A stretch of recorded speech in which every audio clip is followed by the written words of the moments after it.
इस शहर में कुछ लोग एक ऐसा काम कर रहे हैं जो मुझे बड़ा इंटरेस्टिंग सा लगता है। मैं जिस काम की बात कर रहा हूं वो काम ये औरत भी करती है। वो रोज 4 गाय और घास लेकर इस मंदिर के पास आती है, फिर यहां बैठकर वो लोगों को घास बेचती है।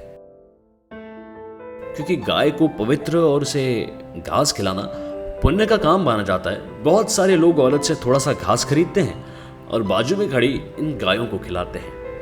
अब अगर आप ध्यान से सोचें तो यह औरत का काम एक बेहतरीन बिजनेस मॉडल है। 4 गाय उसकी है, घास भी उसका है और गायों को घास खिलाने की जिम्मेदारी भी उसी की है, लेकिन वो अपना काम दूसरों से करवा रही है और ऊपर से पैसे भी कमा रही है। इन गायों से मिलने वाले दूध से भी उसी का फायदा होता है। तो बड़ी समझदारी से उसने अपनी जिम्मेदारी को पैसे कमाने के एक तरीके में तब्दील कर दिया है। अब ऐसा भी नहीं कह सकते कि वो लोगों को बेवकूफ बना रही है। लोग घास खरीदकर गायों को खिलाने के लिए राजी हैं क्योंकि मुंबई जैसे महानगर में उन्हें यह पुण्य का काम करने को मिल रहा है। लोग पुण्य कमाकर खुश हैं और ये औरत कुछ पैसे कमाकर। It's mutual benefit.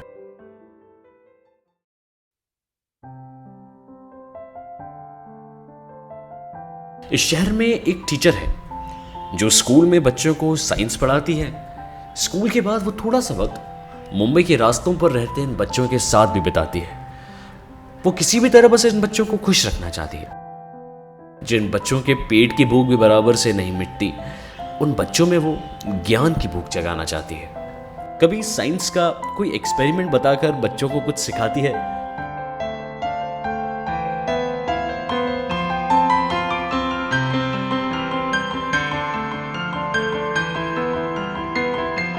तो कभी कुछ नया दिखाकर उन्हें हंसाती है।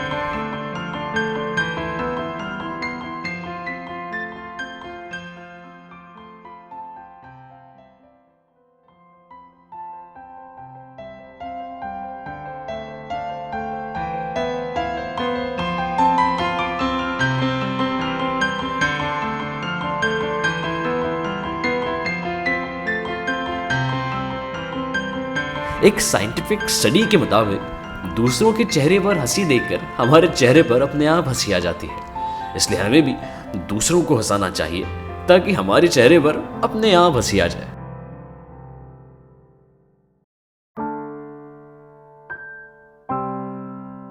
इस शहर में एक आदमी है जो सामने तो नहीं आना चाहता, लेकिन इन चेहरों में एक चेहरा उसका भी है।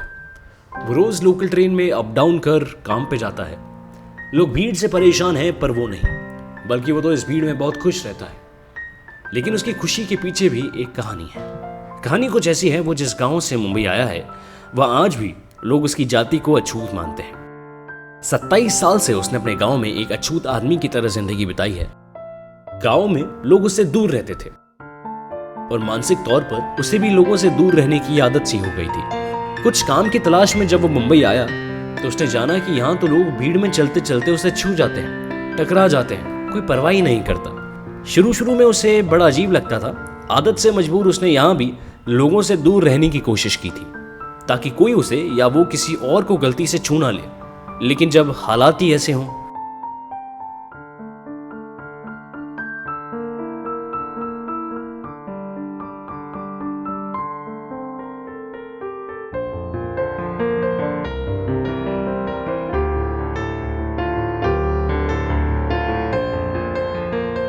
अनजाने में ही सही, लेकिन मुंबई के लोगों ने उसकी आदत बदल दी थी। जो कभी खुले आसमान में बंद रहता था वो अब बंद पिंजरे में भी उड़ने लगा है।